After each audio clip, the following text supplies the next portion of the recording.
नमस्कार प्यारे श्रोताओं, जय श्री राम, जय हनुमान। आप सभी का दिल से स्वागत है हमारे आध्यात्मिक, धार्मिक और सकारात्मक ऊर्जा से भरे चैनल मंत्र का चमत्कार में, जहां हम आपके जीवन में सुख, शांति, समृद्धि और आध्यात्मिक जागरूकता लाने के लिए हर दिन लेकर आते हैं कुछ ऐसे रहस्यमय, दुर्लभ और प्रभावशाली मंत्र जो वर्षों से हमारे वेद, पुराण और ऋषि मुनियों की परंपराओं से जुड़े हुए हैं। भक्तों, हमारा उद्देश्य केवल वीडियो बनाना नहीं है, बल्कि एक ऐसा आध्यात्मिक परिवार बनाना है जिसमें हर कोई अपनी परेशानियों से छुटकारा पा सके, जीवन में उन्नति की ओर बढ़ सके और मन, मस्तिष्क तथा आत्मा को शांति प्राप्त हो। अगर आपके जीवन में बार बार बाधाएं आ रही हैं, घर में क्लेश, अशांति या नकारात्मक ऊर्जा का वास है, तो समझ लीजिए यह वीडियो आपके लिए ही बना है। इस वीडियो में हम लेकर आए हैं हनुमान जी का एक अत्यंत शक्तिशाली, दुर्लभ लेकिन सरल मंत्र, जिसे अगर सही समय और श्रद्धा से घर में चला दिया जाए तो आपके घर से सभी प्रकार की नकारात्मक ऊर्जा, कलह, दरिद्रता और रोग दोष अपने आप भाग जाते हैं और उनका स्थान ले लेती है सुख, शांति, समृद्धि और सकारात्मकता। इसके प्रयोग से अब तक लाखों लोगों को चमत्कारी लाभ मिला है। तो अगर आप पहली बार हमारे चैनल पर आए हैं, तो हम आपको दिल से आमंत्रित करते हैं कि आप हमारे इस भक्ति परिवार का हिस्सा बने। चैनल को सब्सक्राइब करें, वीडियो को लाइक करें और ज्यादा से ज्यादा लोगों तक शेयर करें, ताकि हर कोई हनुमान जी की कृपा प्राप्त कर सके और जीवन में सुख, शांति और सफलता पा सके। क्योंकि आज के इस तनावपूर्ण युग में आध्यात्मिकता ही वह मार्ग है जो हमें जीवन के सच्चे अर्थों की ओर ले जाता है। हमारा मानना है कि जब घर में शांति होती है तो मन में प्रसन्नता रहती है, और जब मन में प्रसन्नता होती है तो जीवन में हर दिशा से सफलता और समृद्धि स्वतः ही आने लगती है। इसलिए आइए मिलकर इस छोटे से प्रयास से अपने जीवन में एक बड़ा परिवर्तन लाएं और नौकरी में अड़चन, व्यापार में घाटा, वैवाहिक जीवन में तनाव, बच्चों के व्यवहार में बदलाव या किसी भी प्रकार की तांत्रिक बाधा को हनुमान जी की इस विशेष सर्वश्रेष्ठ मंत्र से दूर करें। भक्तों, अगर आपकी और कोई विशेष समस्या है तो अपनी समस्या हमें कमेंट में जरूर लिखें, ताकि हम आपकी सहायता करने के लिए अगली वीडियो उसी विषय पर बना सकें। हमारी कोशिश है कि हम हर दर्शक तक पहुंच सकें, उनकी समस्याओं को समझ सकें और उन्हें सरल, सटीक और प्रभावी उपाय दे सकें, ताकि जीवन को एक नई दिशा दी जा सके। तो चलिए अब देर न करते हुए शुरू करते हैं आज का यह विशेष, अद्भुत, चमत्कारी और जीवन बदलने वाला वीडियो। तो इस मंत्र को शाम के समय अपने घर में प्ले करके छोड़ दें। मंत्र इस प्रकार है, इसे ध्यान से सुन ले। ओम हनुमते नमः। सर्व विघ्नं नाशये स्वाहा। ओम हनुमते नमः। सर्व विघ्नं नाशये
हनुमते नमः सर्वविघ्नं नाशये नाशये स्वाहा।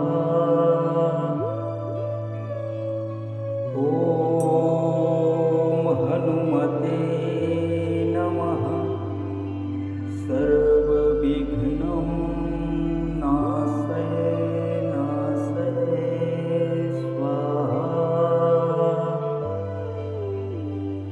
ॐ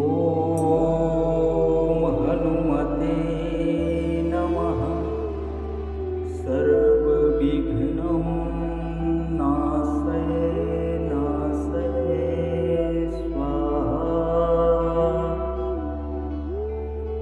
ॐ हनुमते नमः सर्वविघ्नं नाशये नाशये स्वाहा। ॐ हनुमते नमः सर्वविघ्नं नाशये नाशये स्वाहा। ॐ हनुमते नमः सर्वविघ्नं नाशये नाशये स्वाहा। ॐ हनुमते नमः सर्वविघ्नं नाशये नाशये स्वाहा।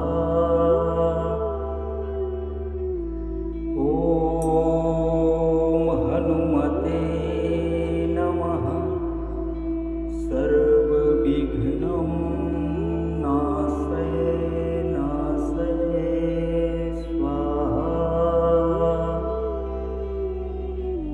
ॐ हनुमते नमः सर्वविघ्नं नाशये नाशये स्वाहा। ॐ हनुमते नमः सर्वविघ्नं नाशये नाशये स्वाहा। ॐ हनुमते नमः सर्वविघ्नं नाशये नाशये स्वाहा।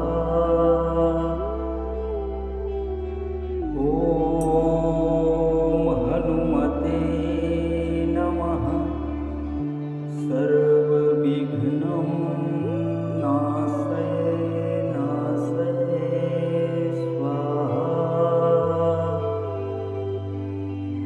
ॐ हनुमते नमः सर्वविघ्नं नाशये नाशये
ॐ